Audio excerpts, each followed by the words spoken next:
Hello मेरे प्यारे बच्चों, क्या हाल है? आई होप तुम सब लोग ठीक हो और मैं भी एकदम मस्त हूँ। এই লেকচারে আমরা তোমাদের এসএসসি জেনারেল ম্যাথের পরিমিতি চ্যাপ্টারের 16.2 এর 5 নম্বর কোশ্চেনটা সলভ করব। কোশ্চেনটা হচ্ছে একটি বর্গক্ষেত্রের পরিসীমা একটি আয়তক্ষেত্রের পরিসীমার সমান। আয়তক্ষেত্রটির দৈর্ঘ্য প্রস্থের 3 গুণ এবং ক্ষেত্রফল 768 বর্গমিটার। প্রতিটি 40 সেন্টিমিটার বর্গাকার পাথর দিয়ে বর্গক্ষেত্রটি বাঁধতে মোট কতটি পাথর লাগবে? প্রথমবার কোশ্চেনটা পড়ে তোমার কাছে একটু লেন্দি একটু ক্রিটিক্যাল মনে হতে পারে। এই ক্ষেত্রে তুমি একটা কাজ করবা, যখন তুমি কোশ্চেনটা পড়বা সাথে সাথে তুমি চিত্র ড্র করার ট্রাই করবা। তো কোশ্চেনটা পড়ে যখন তুমি চিত্র ড্র করবা তুমি অনায়াসে এই কোশ্চেনটা বুঝে যাবা আর প্রবলেমটা সলভ করে তুমি একটা ফিল পাবা। তুমি ফিল নিয়ে এই প্রবলেমটা সলভ করতে পারবা, তুমি মেহসুস করতে পারবা আসলে চাচ্ছেটা কি। এখন চলো আমরা অ্যাজ ইউজুয়াল কোশ্চেনটা পড়ি, সেই সাথে সাথে চিত্র ড্র করার ট্রাই করি। কোশ্চেনে প্রথমে বলা হচ্ছে একটি বর্গক্ষেত্রের পরিসীমা একটি আয়তক্ষেত্রের পরিসীমার সমান। তো আমরা একটা কাজ করি, একটা বর্গক্ষেত্র এখানে, এটা মনে করো একটা বর্গক্ষেত্র, আর একটা আয়তক্ষেত্র এখানে, মনে করো এটা হচ্ছে আমাদের আয়তক্ষেত্র। তাহলে এখন এই প্রবলেমটা সলভ করতে গেলে আগে আমাদের যে জিনিসটা জানতে হবে সেটা হচ্ছে বর্গক্ষেত্র আর আয়তক্ষেত্রের পরিসীমা, মানে পরিসীমা জিনিসটা আমাদের ভালো মতো বুঝে আসতে হবে। তা এখন চলো আগে আমরা পরিসীমা কি সেটা আমরা দেখে নিই। এখন বর্গক্ষেত্র যেটা দেওয়া আছে এটা কি বাহুর দৈর্ঘ্যগুলো দেওয়া আছে? এখানে কোনো বাহুর দৈর্ঘ্য দেওয়া নেই। তো আমরা একটা কাজ করি, এখানে বর্গক্ষেত্রে প্রত্যেকটা বাহু আমরা এ ধরে নিই। তো এই বাহুটা যদি এ হয় এই বাহুও এ হবে, এই বাহুও এ হবে, এই বাহুও এ হবে, কারণ বর্গক্ষেত্রে চারটা বাহুই কি হয়? সমান হয়। তা এখন পরিসীমা কি হবে? আর পরিসীমা মানেই বা কি? তো পরিসীমা মানে হচ্ছে তোমার সকল বাহুর যোগফল। এখানে তো চারটা বাহু দেওয়া আছে না, এই চারটা বাহুর যোগফলই হচ্ছে তোমার কাছে কি?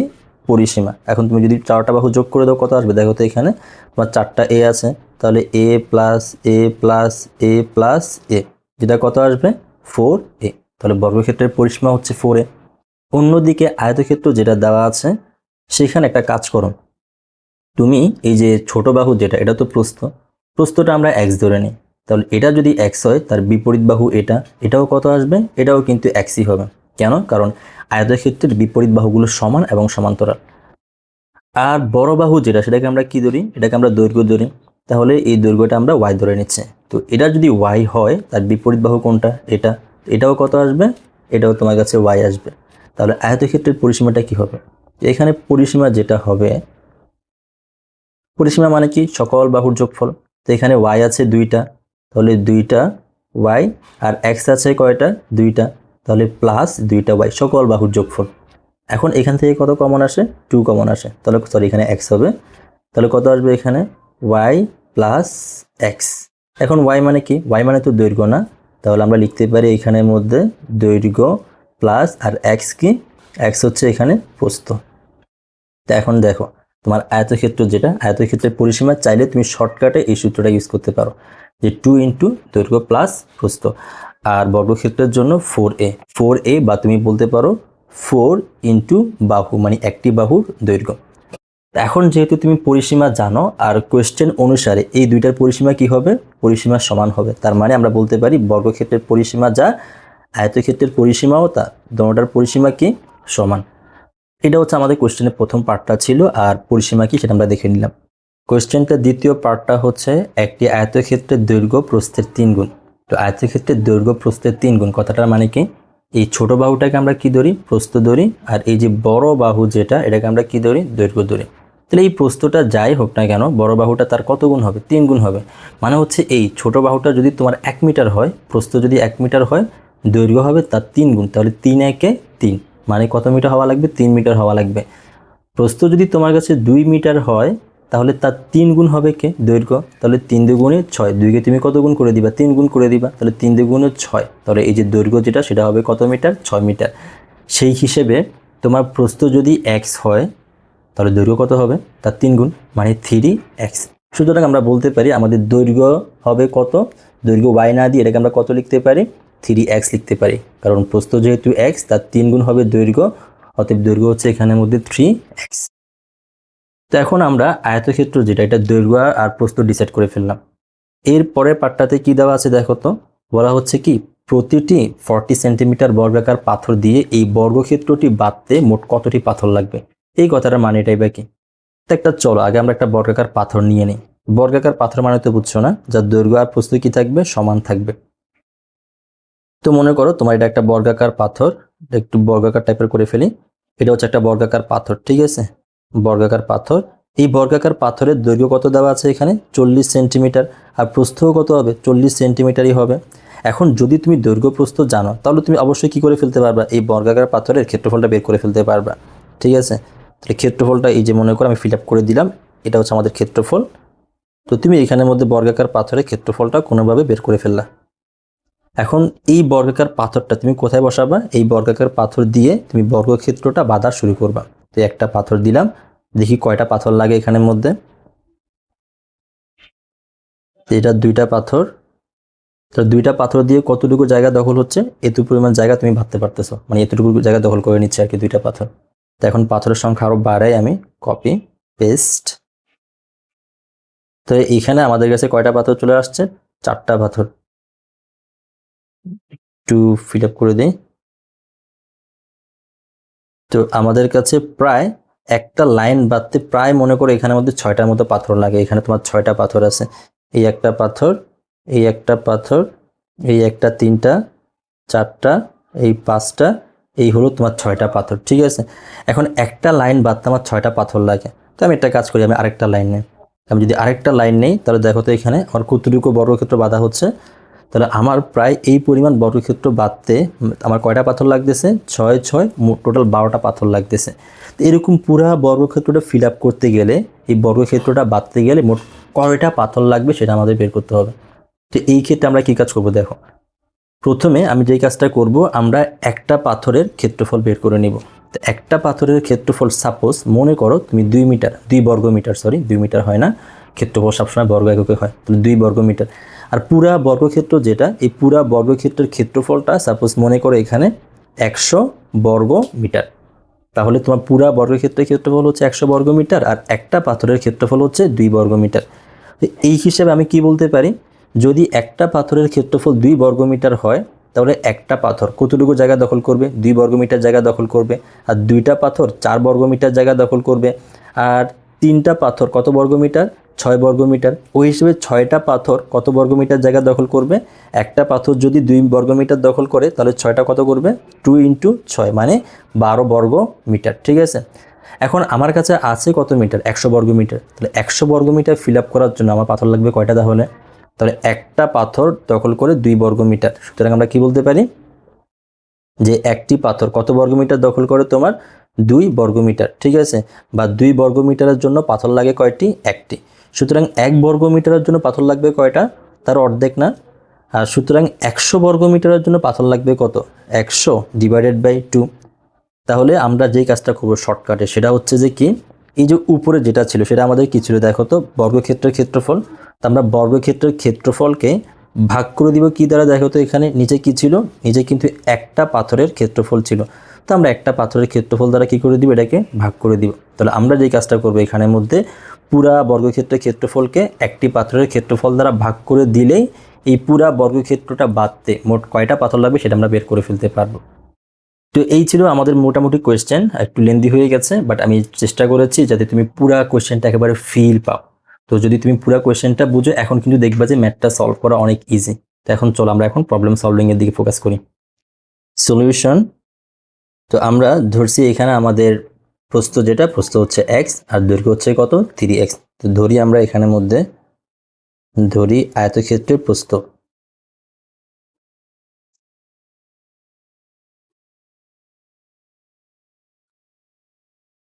প্রস্থ কত এখানের মধ্যে x, সুতরাং আয়তক্ষেত্রের দৈর্ঘ্য কত হবে,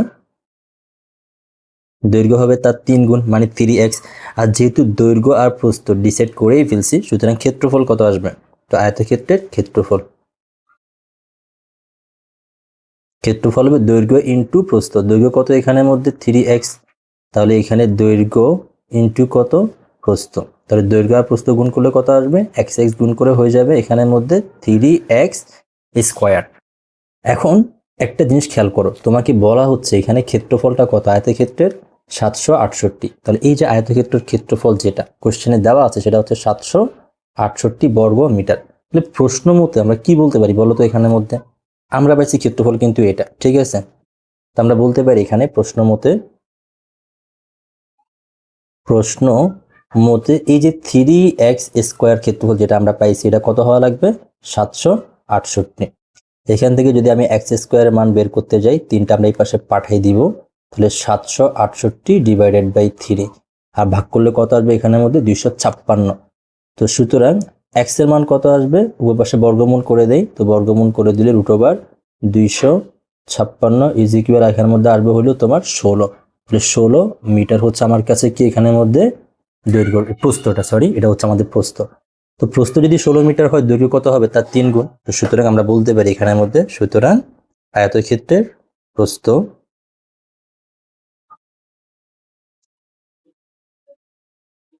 প্রস্থ এখানে 16 মিটার, অতএব দৈর্ঘ্য কত হবে? দৈর্ঘ্য হবে 3 × 16। তাহলে দৈর্ঘ্যটা হচ্ছে এখানে 3 16 কত? 48 মিটার। এখানে আমাদের কাছে এটা আসছে 48 মিটার। আমরা দৈর্ঘ্যও পেয়ে গেলাম, প্রস্থও পেয়ে গেলাম। এখন কি তুমি এই যে আয়তক্ষেত্র যেটা, এটার তুমি পরিসীমা বের করতে পারবা না? তাহলে আয়তক্ষেত্রের পরিসীমা কত আসবে? তো পরিসীমা যেটা হবে সেটা হচ্ছে পরিসীমা, মনে আছে ক্ষেত্রে পরিসীমার সূত্র এটা? পরিসীমা হচ্ছে 2 × দৈর্ঘ্য প্লাস প্রস্থ, দৈর্ঘ্য প্লাস প্রস্থ, সরি প্লাস প্রস্থ, তার 2 × দৈর্ঘ্য প্লাস প্রস্থ। এখন 2 দৈর্ঘ্য কত দেওয়া আছে এখানে? দৈর্ঘ্য দেওয়া আছে তোমার কাছে 48, আর প্রস্থ দেওয়া আছে এখানে কত? 16। তা এখন যোগ করে দিলে কত আসবে এখানে তোমার? 48 আর এখানে কত? 14, 14 4 হাতে আছে 1 আর 5 6, তাহলে 64। আর 64কে 2 দ্বারা গুণ করলে কত আসবে দেখো তো এখানে? 64কে 2 দ্বারা গুণ করলে তোমার কাছে এখানে আসবে 128। তাহলে তোমার কাছে এখানে আসতেছে 128 মিটার। তাহলে আমরা পরিসীমা পেয়ে গেলাম আয়তক্ষেত্রের কত? 128 মিটার। এখন আয়তক্ষেত্রের পরিসীমা যা বর্গক্ষেত্রের পরিসীমা হতো তা না, তাহলে বর্গক্ষেত্র যেটা, বর্গক্ষেত্রের পরিসীমা এখানে কত? পরিসীমা সমান কত? 128। এখন আমাদের মেইন কাজ হচ্ছে এই বর্গক্ষেত্র নিয়ে, আয়তক্ষেত্রের আর কোনো কাজ নেই। তো এই যে আয়তক্ষেত্র থেকে বর্গক্ষেত্রে আসার একমাত্র ওয়ে কি ছিল? পরিসীমা। কোশ্চেনে বলা হচ্ছিল বর্গক্ষেত্রের পরিসীমা যা, আয়তক্ষেত্রের পরিসীমা তা। তাহলে আয়তক্ষেত্র থেকে শিফট হয়ে আমরা কোথায় চলে আসছি? আমরা বর্গক্ষেত্রের মধ্যে চলে আসছি। তো এখন আমরা এই বর্গক্ষেত্র নিয়েই কাজ করব, কারণ আমাদের পাথর বাঁধতে হবে কোথায়? পাথর বাঁধতে হবে হইলো আমাদের বর্গাকার ক্ষেত্রটির মধ্যে। তো এখন চলো আমরা এই বর্গক্ষেত্র নিয়েই কাজ করি। এটা হচ্ছে আমাদের বর্গক্ষেত্র। বর্গক্ষেত্রের বাহুর দৈর্ঘ্য দেওয়া নাই, আর পরিসীমা পাইছি কোথার থেকে? পরিসীমাটা কিন্তু আমরা আয়তক্ষেত্র থেকে পাইছি। এখন এটা হচ্ছে আমাদের বর্গক্ষেত্র। তো বর্গক্ষেত্রের পরিসীমা আমরা কত জানি? বর্গক্ষেত্রের পরিসীমা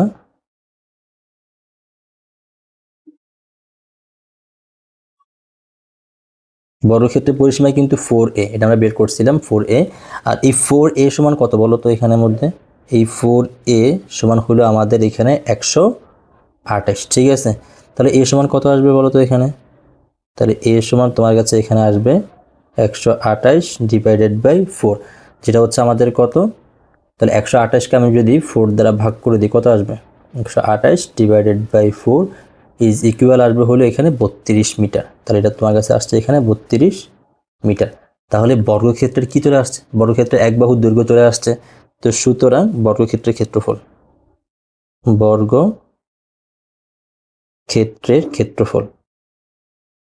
তো বর্গক্ষেত্রের ক্ষেত্রফল কি? দৈর্ঘ্য ইন্টু প্রস্থ।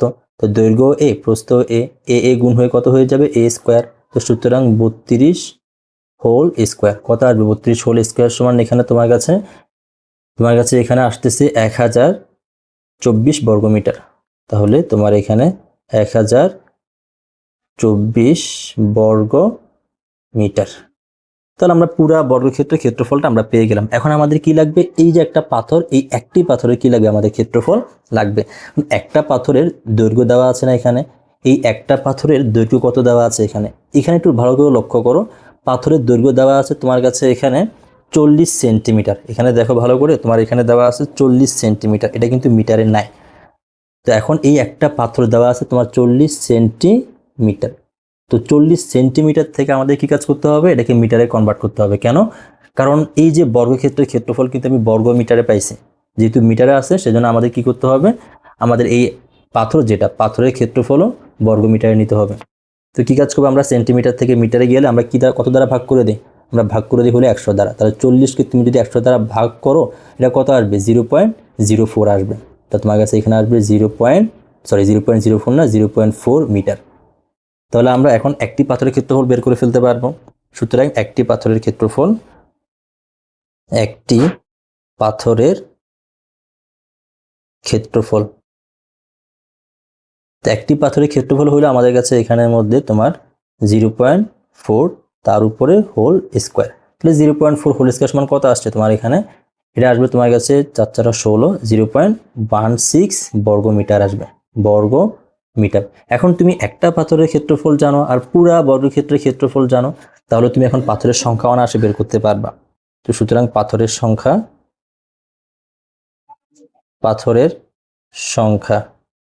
আমরা কিভাবে বের করব, উপরে আমরা পুরা বর্গক্ষেত্রের ক্ষেত্রফলটা দিয়ে দিব। হ্যাঁ, পুরা বর্গক্ষেত্রের ক্ষেত্রফলটা কত, 1024, আর একটি পাথরের ক্ষেত্রফল হচ্ছে 0.16।